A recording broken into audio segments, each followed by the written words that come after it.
India की consistent जो policy रही है, फॉरेन पॉलिसी पाकिस्तान के खिलाफ, उनका एक फ्लैगशिप नैरेटिव रहा है कि पाकिस्तान ने हमेशा दहशतगर्दी को प्रमोट किया। Pakistan is a hub of terrorism, ठीक है। पाकिस्तान के ऊपर सैंक्शन लगा देनी चाहिए क्योंकि पाकिस्तान टेररिज्म को एक्सपोर्ट करता है, FATF की ग्रे लेकिन लिस्ट में होना ग्रे चाहिए। लिस्ट में होना चाहिए। लेकिन अब एक ऐसे मुल्क में जहाँ जो कि टेररिज्म को एक्सपोर्ट करे, वहाँ पे यूएस और ईरान की डेलीगेशन आके पीस टॉक करे, ऐसा तो हो नहीं सकता। तो इंडिया की जो खारजा पॉलिसी है उसको बहुत ज़्यादा नुकसान ही हुआ है।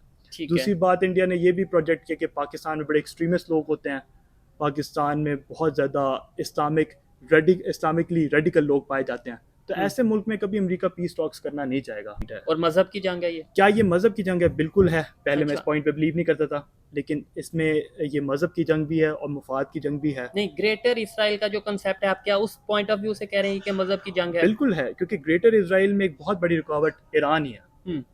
क्योंकि ईरान ही वो मुल्क है मिडिल ईस्ट में जो कि इसराइल को अपोज कर सकता है। अगर जब ईरान रास्ते से हट जाएगा तो इसराइल के लिए एक्सपेंशन करना बहुत आसान हो तो जाएगा। क्या ग्रेटर इसराइल बनता नजर आ रहा है? बिल्कुल, मुझे तो काफ़ी हद तक अगले 50 सालों में ग्रेटर इसराइल बनता नज़र आ रहा है, और उसके साथ साथ अगले 50 सालों में क्या वो पाकिस्तान पे भी हमला करेंगे, वो भी नज़र आ रहा है कि वो पाकिस्तान पे भी लाजमी हमला करेंगे। तो ये है कि जो रूसी तेल है वो यकीनन काफ़ी सस्ता है, लेकिन पाकिस्तान के पास वो कैपेबिलिटी नहीं है, वो टेक्नोलॉजी नहीं है कि हम उसको रिफाइन कर सके। हमारी इंडस्ट्री इतनी एडवांस्ड है ही नहीं। ठीक तो है। पहला तो इंडिया।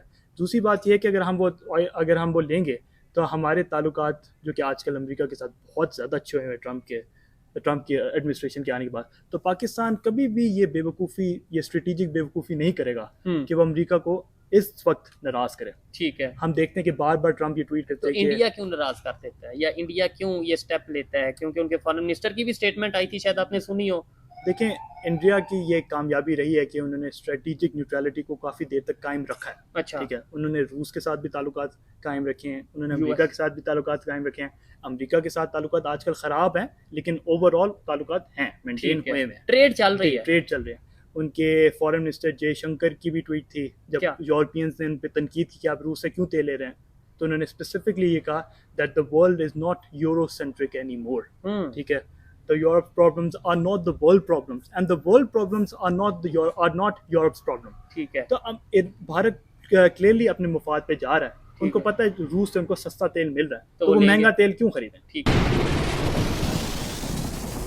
जी। तो दोस्तों, मैं हूं सुहेब चौधरी और आप देख रहे हैं मेरा और आपका YouTube चैनल रियल टीवी। आज की वीडियो, ये प्रोग्राम बहुत ही जबरदस्त होने वाला है, क्योंकि हमारे साथ मौजूद हैं अब्दुल्ला जफर, यंगस्टर हैं और इंटरनेशनल रिलेशंस में काफी ग्रिप है। इस टाइम जो पाकिस्तान का रोल है इंटरनेशनल रिलेशंस में, खासतौर पे Iran, America, Israel piece talk को लेकर, इसके ऊपर इस वीडियो में बात करेंगे। खबरों के मुताबिक, ईरान के मीडिया के मुताबिक, या फिर पाकिस्तान में भी कुछ लोग ये जिक्र कर रहे हैं कि ईरान नाराज नजर आ रहा है पाकिस्तान से, और ईरान का ये कहना है कि शायद पाकिस्तान नाकाम हो चुका है, पाकिस्तान फेल हो चुका है अमेरिका को मनाने में या अमेरिका को कन्विंस करने में, ईरान अमेरिका पीस टॉक को लेकर। दूसरी साइड पे डोनाल्ड ट्रंप की ये स्टेटमेंट आई है। डोनाल्ड ट्रंप का ये कहना है कि इस टाइम स्टेट ऑफ हॉर्मस को अमेरिका ने चारों तरफ से अपने कंट्रोल में कर लिया है। इस टाइम स्टेट ऑफ हॉर्मस ईरान के कब्जे में ऐसा सच नहीं है। इसके ऊपर भी बात करेंगे। साथ ही साथ हम ये भी बात करेंगे कि recently Russia India defence pact हुआ है, डिफेंस डील हुई है, जिसके मुताबिक 3000 से ज्यादा इंडियन फौजी रशिया जा सकते हैं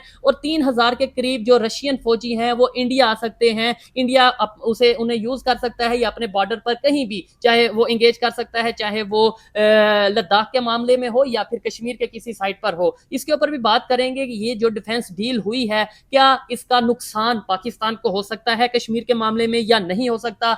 जी, अस्सलाम वालेकुम अब्दुल्ला, कैसे हैं आप? मैं बिल्कुल ठीक हूँ, आप कैसे हैं? अल्हम्दुलिल्लाह, मैं भी फिट। अब्दुल्ला, क्या कहना चाहेंगे? सबसे पहले तो आपको अपना फॉर्मेट हम बताते चलें कि जो मेरी ऑडियंस है काफ़ी इंटेलेक्चुअल है, जियोपॉलिटिक्स को बड़ी गहरी नज़र रखती है और अनबायस लोगों को पसंद करते हैं मेरे देखने वाले, चाहे वो अनबायस लोग पाकिस्तान से हों, इंडिया से हों या दुनिया के किसी भी कोने से हों। क्या कहना चाहेंगे, क्या पाकिस्तान फेल हो चुका है अमेरिका ईरान पीस टॉक को लेकर? First of all I would like to thank you कि आपने मुझे इनवाइट किया। पाकिस्तान फेल नहीं हो चुका। पाकिस्तान की बहुत बड़ी अचीवमेंट थी जो कि पहली राउंड ऑफ टॉक्स थी इस्लामाबाद में, तो पाकिस्तान के लिए एक बहुत बड़ी अचीवमेंट थी। पाकिस्तान ने एक स्टेज सेट कर दिया है, ठीक है, कि दूसरी राउंड ऑफ टॉक्स भी हों। लेकिन मसला ये आ रहा है कि मसला ज़्यादा आ रहा है वाशिंगटन की तरफ से। ईरान ने पाकिस्तान से ये कंप्लेन किया है कि वो दूसरी टॉक्स में दिलचस्पी नहीं रखते। उसकी वजह यह है कि अमेरिकन डिमांड्स आर अनरियलिस्टिक। ठीक है। अमेरिका का जो स्टांस है वो बार बार तब्दील होता रहता है, वो ठीक। फर्म नहीं रहता। और तीसरी जो कि बड़ी अहम बात है वो ये है कि अमेरिका ने जो नेवल ब्लॉकेड लगाया हुआ है उसको वो सीज फायर में एक ब्रीच समझते हैं कि ठीक है। सीज फायर अमेरिका ने तोड़ दिया उस नेवल ब्लॉकेड से, लिहाजा वो इंटरेस्टेड नहीं है कि दूसरी राउंड ऑफ टॉक्स भी हों। यानी इस्लामाबाद में आने के लिए ईरान या ईरान की लीडरशिप इंटरेस्टेड नहीं नजर आ रही। हाँ ठीक है। अच्छा, क्या समझते हैं पहली जो एक राउंड हुआ या पहला जो टेबल टॉक हुई उसमें और अभी जो दूसरी टेबल टॉक होने जा रही है, क्या कोई फर्क होगा या फिर ऐसा वैसे ही फॉर्मेलिटी होगी, वाइस प्रेसिडेंट ऑफ अमेरिका यहाँ पर आएंगे और वहां से भी ईरान की लीडरशिप आएगी, फॉर्मेलिटी होगी और गपशप होगी, चले जाएंगे? पहले तो हमें ये देखना होगा कि ये दूसरी राउंड ऑफ टॉक्स होती भी हैं या नहीं। आई विश ये हो जाएं, we really hope for that, लेकिन ऐसा लग नहीं रहा, चांसेस जरा कम हो गए कि दूसरी राउंड ऑफ टॉक्स होती भी हैं या नहीं होती। जो अमेरिका की जानिब से डेलीगेशन है वो पाकिस्तान अनकरीब आने वाली है। ठीक है। लेकिन ईरान अभी भी इस डायलेमा में है। ईरान ने अपनी कंप्लेन भी कर दिया कि वो अभी सोच रहे हैं क्या उनको आना चाहिए या नहीं, फिलहाल वो आने में इंटरेस्टेड नहीं है। ठीक है। तो पहले तो हमें, अगर वो आएंगे तो फिर टॉक स्टार्ट होंगी तो फिर इस पर गुफ्तगू मजीद होगी कि क्या वो सक्सेसफुल होती हैं या नहीं। ठीक है। अच्छा अब्दुल्ला, मुझे ये बताइएगा, क्या आपको लगता है कि पाकिस्तान अमेरिका के हाथों यूज़ हो रहा है? मतलब अमेरिका बुरी तरीके से फंस चुका है इस जंग में और अपनी फेस सेविंग के लिए पाकिस्तान को यूज़ कर रहा है और ये डायलॉग या ये रास्ता अपना रहा है? देखिए, अमेरिका ने जब ये जंग का आगाज़ किया वो इजरायली प्रेशर में थे। डोनाल्ड ट्रंप इजराइल के काफ़ी ज़्यादा प्रेशर में थे। उनने कोई भी ज़्यादा एनालिसिस नहीं किया। अमेरिका ने कई दफ़ा जब भी वॉर गेम्स किए हैं जिसमें उन्होंने ये एग्जामिन किया है कि अगर वो ईरान पे हमला करेंगे तो क्या वो जीत पाएंगे या नहीं, वो हमेशा उन वॉर गेम्स में हारे ही हैं। ठीक है। डोनाल्ड ट्रंप तो बहुत बुरी तरह फंस चुके हैं इस जंग का आगाज़ करके। क्या पाकिस्तान यूज़ हो रहा है? बिल्कुल नहीं। पाकिस्तान की ये खारजा पॉलिसी की बहुत बड़ी कामयाबी है कि उन्होंने अमेरिका को कन्विंस किया और इस तरफ से उनके ईरान के साथ ताल्लुकात बहुत अच्छे थे कि उन्होंने दोनों को इंगेज कर लिया कि आप गुफ्तगू पे आएँ। डोनाल्ड ट्रंप ऑब्वियसली चाहते थे कि ये जंग जल्द से जल्द ख़त्म हो। वो जो अपने मकासद हैं, सियासी मकासद, वो हासिल कर ही नहीं पा रहे ईरान में, लिहाजा वो पाकिस्तान को काफ़ी दफ़ा पीछे बैक डोर से ये कहते रहते हैं कि आप ईरान को इंगेज करें और उनको डायलॉग की टेबल पे लेके आएँ। ठीक है। मुझे आप, अगर मैं आपसे ये क्वेश्चन करूं कि एशिया की बात करें या ये Iran, America, Israel piece talk की बात करें, एशिया में इंडिया भी एक मेजर वो है, एक आइडेंटिटी है, या इकॉनमी वाइज देख लें या ओवरऑल देख लें, क्या लगता है कि इस पीस टॉक में इंडिया को भी इन्वॉल्व या इंगेज होना चाहिए था? क्या फ़ायदा हो सकता था? जंग बंदी ज़्यादा बेहतर तरीके से हो सकती, या फिर इंडिया पर ट्रस्ट नहीं रहा दुनिया को, या इंडिया पर अमेरिका, इसराइल या ईरान को ट्रस्ट नहीं है? क्या कहेंगे? इसमें दो चीज़ें हैं। एक तो ये है कि इंडिया का इंगेज करना दोनों को वो बड़ा मुश्किल लग रहा था। इंडिया के हाल ही में ईरान के साथ ताल्लुकात ज़रा वीक हो गए हैं। आई विल नॉट से कि ख़राब हो गए हैं, लेकिन ज़रा कमज़ोर हो गए हैं क्योंकि उनका जो मीडिया है वो यही प्रोजेक्ट करता है कि वो इंडिया हमेशा इसराइल के साथ खड़ा रहेगा। अब दूसरा पॉइंट ये है कि इंडिया को इस पीस टॉक से इस्लामाबाद में बहुत ज़्यादा नुकसान हुआ है खारजा लेवल पे। इंडिया की कंसिस्टेंट जो पॉलिसी रही है, फॉरेन पॉलिसी पाकिस्तान के खिलाफ, उनका एक फ्लैगशिप नैरेटिव रहा है कि पाकिस्तान ने हमेशा दहशतगर्दी को प्रमोट किया। Pakistan is a hub of terrorism. ठीक है। पाकिस्तान के ऊपर सैंक्शन लगा देनी चाहिए क्योंकि पाकिस्तान टेररिज्म को एक्सपोर्ट करता है, लेकिन ग्रे लिस्ट में होना चाहिए। ग्रे लिस्ट में होना चाहिए। लेकिन अब एक ऐसे मुल्क में जहाँ जो कि टेररिज्म को एक्सपोर्ट करे, वहाँ पे यूएस और ईरान की डेलीगेशन आके पीस टॉक करे, ऐसा तो हो नहीं सकता। तो इंडिया की जो खारजा पॉलिसी है उसको बहुत ज़्यादा नुकसान ही हुआ है।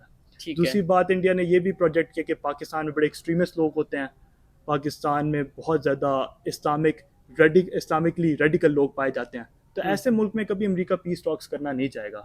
ठीक है। तो इंडियन फॉरेन पॉलिसी को बड़ा नुकसान हुआ। ठीक है। अच्छा, कोई और ऑप्शन थी ईरान के पास भी? अमेरिका को छोड़ें, क्या ईरान के पास भी कोई ऑप्शन थी पाकिस्तान के अलावा पीस टॉक के लिए, किसी गल्फ कंट्री में या कहीं पर भी, ओवरऑल अगर सिक्योरिटी पॉइंट ऑफ व्यू से देखा जाए या ओवरऑल देखा जाए?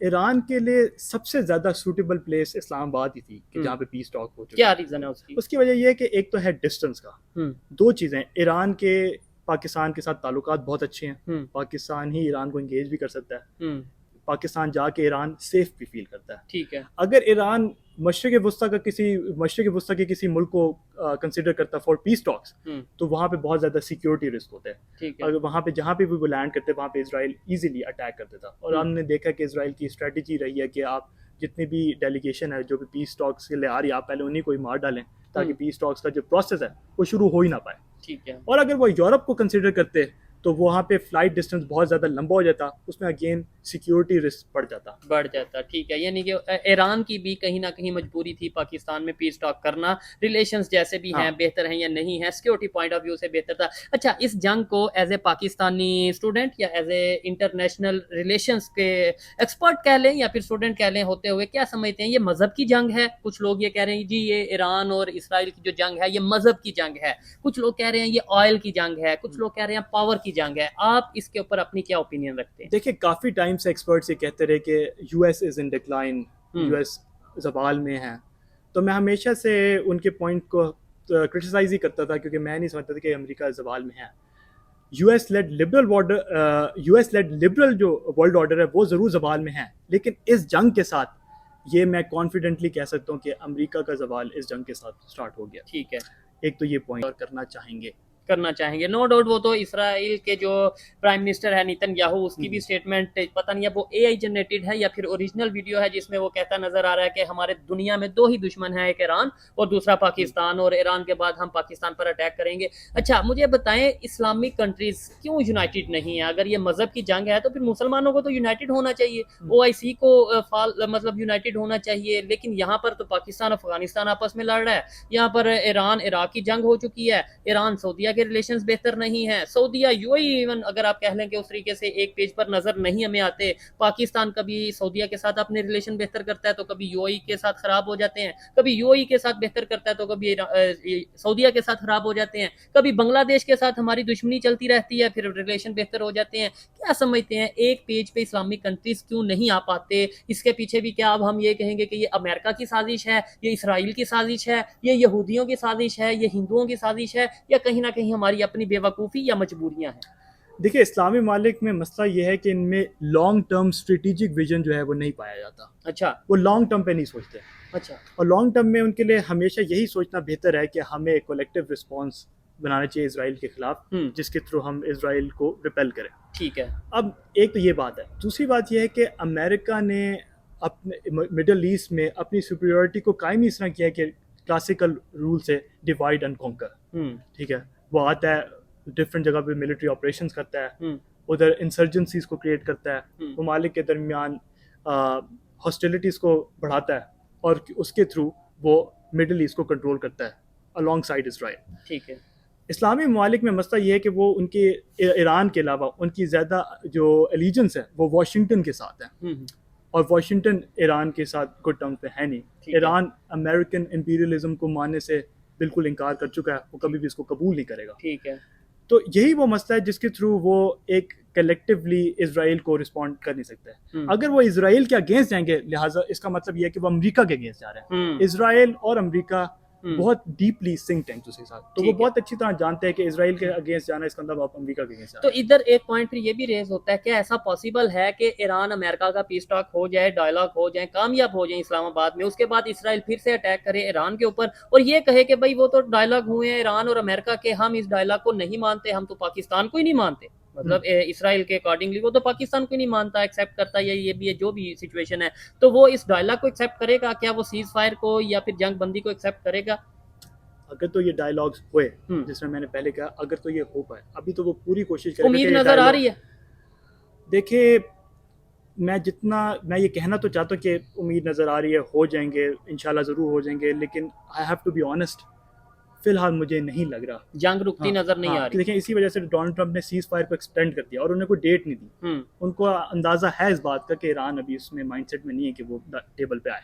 अब्दुल्ला, मुझे ये बताइएगा कि जैसे आपने बोला कि इसराइल और अमेरिका के जो आपस में रिलेशंस हैं, लेकिन इसराइल पाकिस्तान को एक्सेप्ट नहीं करता, क्या अगर वो इसराइल पाकिस्तान को एक्सेप्ट नहीं करता तो पाकिस्तान में होने वाली पीस टॉक को एक्सेप्ट करेगा? अगर ये डायलॉग कामयाब होते भी हैं तो क्या इसराइल दोबारा से अटैक नहीं करेगा? क्या वो ये नहीं कहेगा कि मैं तो इस डायलॉग को मानता ही नहीं क्योंकि मैं तो इस पीस टॉक का हिस्सा ही नहीं था? देखिए, जैसे मैंने पहले कहा कि मैं काफ़ी स्केप्टिक हूँ कि क्या ये डायलॉग्स होते भी हैं या नहीं। तो पहले तो हमें ये चीज़ देखनी होगी कि क्या ये डायलॉग्स होते हैं, क्या ईरानियन डेलीगेशन और अमेरिकन डेलीगेशन पाकिस्तान में आती है। दूसरा पॉइंट ये है कि जिस तरह मैंने वही पॉइंट पहले रेज किया कि यूएस और अमेरिकन यूएस और इजरायली जो एस्टेब्लिशमेंट है वो बहुत ज़्यादा डीपली सिंक्ड है। अगर ये डायलॉग कामयाब हो गया और अमेरिका ने कह दिया कि वो जंग बंदी पे राजी है, तो इसराइल को ये मानना पड़ेगा। अच्छा। अब उसको ये इसलिए भी मानना पड़ेगा क्योंकि एज ऑफ 2025 अमेरिका में इसराइल के अगेंस्ट जो पब्लिक ओपिनियन है वो काफ़ी गिर गया। अच्छा। अब 60% जो अमेरिकी पब्लिक है वो समझती है कि Israel is on the wrong side of history. ठीक है। इसराइल ने जेनोसाइड किया है गज़ा में, और इसराइल ने अमेरिका को कोर्स किया है या अमेरिका को ये मजबूर किया है कि वो ईरान के अंदर जंग करे, ईरान के खिलाफ जंग करे, और ऐसी जंग करे जो कि अमेरिका के मफाद में बेहतर नहीं थी। ठीक है। तो अमेरिका के अंदर जो ओपिनियन है जो इसराइल से जो लिंक्ड है वो काफी चेंज होता है, उतना पॉजिटिव नहीं रहा। अच्छा, थोड़ा सा हम बात करते हैं पाकिस्तान की, इंडिया की और इंटरनेशनल इस टाइम जो हमारी डिप्लोमेसी है पाकिस्तान की और इंडिया की जो डिप्लोमेसी रही है या जो मौजूद है। आपने देखा होगा अभी कल की खबर है कि इंडिया रशिया डील हुई है, डिफेंस डील कह लें, डिफेंस पैक्ट कह लें, जिसमें 3000 के करीब इंडियन जवान रशिया जा सकते हैं, 3000 के करीब रशियन जो फोर्सेस के जवान हैं वो इंडिया आ सकते हैं। क्या इंडिया इन 3000 फौजी जवानों को, रशियन जवानों को पाकिस्तान या चाइना के बॉर्डर पे तैनात कर सकता है? क्या ये पॉसिबिलिटी है? पाकिस्तान को क्या फायदा होगा, क्या नुकसान होगा? और इंडिया की फॉरेन पॉलिसी पर आपकी क्या अपनी एक ओपिनियन? देखिए, एज ऑफ जनवरी 2026 ये डील जो है ऑपरेशनलाइज हुई है अभी। ठीक है, इसका नाम है रेलोस, यानी reciprocal exchange of logistic support जी। इसलिए खास तौर पे लिखा गया लॉजिस्टिक सपोर्ट। ठीक है, ये कोई ऐसी डिफेंस डील नहीं है उस तरह। अच्छा, जो कि ऑफेंस की तरफ भी जाएगी। ठीक है। इस डील में हुआ ये कि 3000 फौजी, चाहे वो रूस के हों चाहे वो भारत के हों, वो एक दूसरे के ममालिक में आप प्लेस कर सकते हैं। ठीक है। उसके साथ साथ आपको वॉरशिप्स मिलेंगी। ठीक है, और 5 वॉरशिप्स जो हैं वो आप अपनी प्लेस कर सकते हैं एक दूसरे के पोर्ट्स के ऊपर। और एयरक्राफ्ट और 10 जंगी जहाज जो हैं वो आप एक दूसरे के एयरपोर्ट्स के ऊपर यूज कर सकते हैं। ठीक है, जो कि वॉर फाइटिंग लिए इस्तेमाल होंगे। ठीक है। लेकिन अगेन ये इसका मेन मकसद ये है कि आप एक दूसरे से सीखें, आप मिलिट्री एक्सरसाइजेस करें, मिलिट्री ड्रिल्स करें, ठीक है, प्रैक्टिस करें, अपने डिफेंस को मजबूत बनाएं। लेकिन ऐसा नहीं होगा कि भारत ये कहेगा कि आप जितने भी रूसी फौजी हैं वो पाकिस्तान के बॉर्डर पे वो तैनात कर दे। ठीक है, कि वो पाकिस्तान के खिलाफ जाए, क्योंकि ऑब्वियसली रशिया के भी ताल्लुकात अमेरिका पाकिस्तान के साथ हैं। ठीक है, तो वो कभी भी ऐसा नहीं करेगा। लेकिन एक चीज हमने नोट की कि अमेरिका की पाबंदियों के बावजूद या अमेरिका की नाराजगी के बावजूद इंडिया ने रशिया से ऑयल लिया, इवन उन्हें रोका भी किया, फिर उनके फॉरेन मिनिस्टर की तरफ से स्टेटमेंट आई। पाकिस्तान भी क्या ऑयल ले सकेगा रशिया से या ईरान से? क्या फर्क क्या है? वो क्यों ले पाते हैं, हम क्यों नहीं ले पाते? उन्हें लेने का, रशियन ऑयल लेने का क्या फायदा है, हमें क्या फायदा है या हो सकता है, या क्या नुकसान है? देखिए, इसमें 2 चीज़ें हैं। एक तो ये है कि जो रूसी तेल है वो यकीनन काफ़ी सस्ता है, लेकिन पाकिस्तान के पास वो कैपेबिलिटी नहीं है, वो टेक्नोलॉजी नहीं है कि हम उसको रिफाइन कर सके। हमारी इंडस्ट्री इतनी एडवांस्ड है ही नहीं। ठीक है, तो पहला तो इंडिया।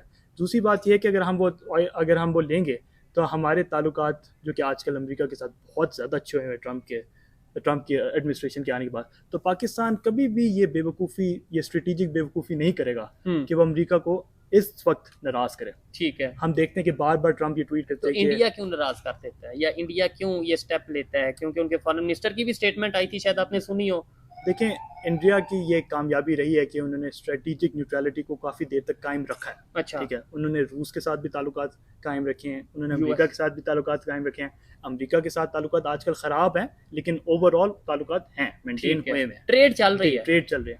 उनके फॉरेन मिनिस्टर जयशंकर की भी ट्वीट थी जब यूरोपियंस ने उन पर तनकीद की कि आप रूस से क्यों तेल ले रहे हैं, तो उन्होंने स्पेसिफिकली ये कहा that the world is not Eurocentric any more.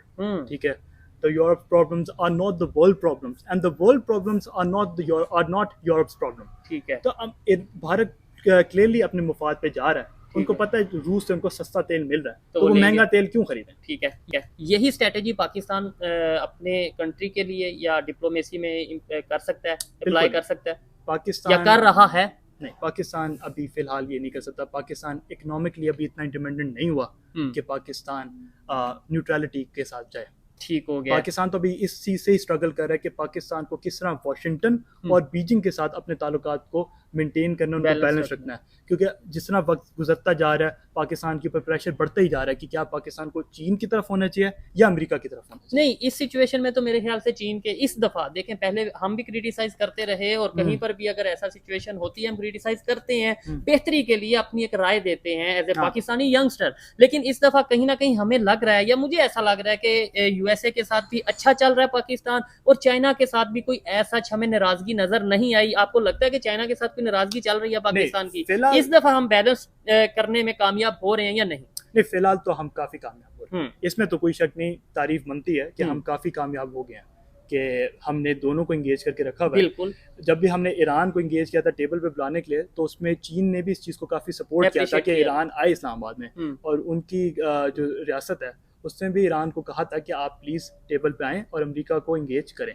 ठीक हो गया। इसका मतलब है हमारी इस टाइम जो डिप्लोमेसी है या इंटरनेशनल हम रिलेशंस की बात कर लें, वो बेहतरी की तरफ जाते नजर आ रहे हैं as compare to past. Definitely मुझे तो अच्छा लगा अब्दुल्ला से बात करके। आपको अब्दुल्ला की बातें या इनकी जो ओपिनियन है वो किन पॉइंट्स को आप एग्री करते हैं, किन पॉइंट से डिसएग्री करते हैं, कमेंट बॉक्स में जरूर बताइएगा। इसके अलावा किस टॉपिक पर नेक्स्ट हम डिस्कशन करें या किसी गेस्ट को इन्वाइट करें वो भी आप बता सकते हैं। आपको ये वीडियो कैसी लगी कमेंट बॉक्स में बताइएगा। जाने से पहले चैनल को सब्सक्राइब कर दें। मिलते हैं नेक्स्ट वीडियो में, तब तक के लिए पीस आउट, अल्लाह हाफिज।